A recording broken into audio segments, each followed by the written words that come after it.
续来看，有一台大货车载3000多粒的锂电池，伫高速公路虎尾交流道来冰车。因为电池烧崩烧溶，产生着热反应，这个火规全呛烟导火。若是闪动，可能会爆炸，而且嘛无适合直接来喷水拍火。结果是消防局出动着消防机器人，伫四周围喷水降温度，空拍机嘛伫高空来警戒，一直等到这个锂电池总烧甲了，才来解除危机。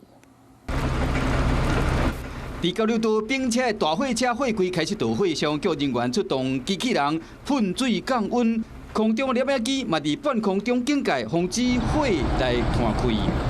冰车所在伫中山高速公路虎尾交流道，这台车冰车已经24小时啊，嫌那无要甲刷顶，当时因为车顶载是太阳能的电池柜，内底有3000多粒的锂电池，冰车了后烧液产生热反应，内底压力有可能会爆炸，所以讲若直接喷水会产生有毒的气体，无适合刷顶动还是喷水。上好方式就是伫边仔喷水降温，一直到伊的反应完全结束为止。它燃烧时间需要4到10小时的时间哈，所以我们保守估计哈，它可能燃烧的时间会到今天的早上9点到下午的3点。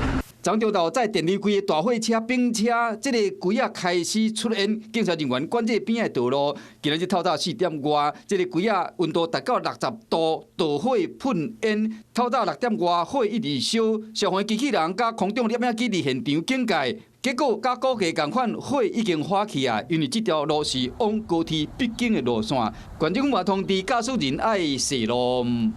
双向有封闭，目前用路人只能做改道的措施。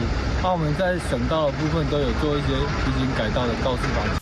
化学物质导火，边的道路赶紧封起来，警消人员出动消防机器人、甲空中摄影机，用科技的方式阻挡火势。环保局嘛伫评估，敢会针对导火产生的乌烟，甲业者开单。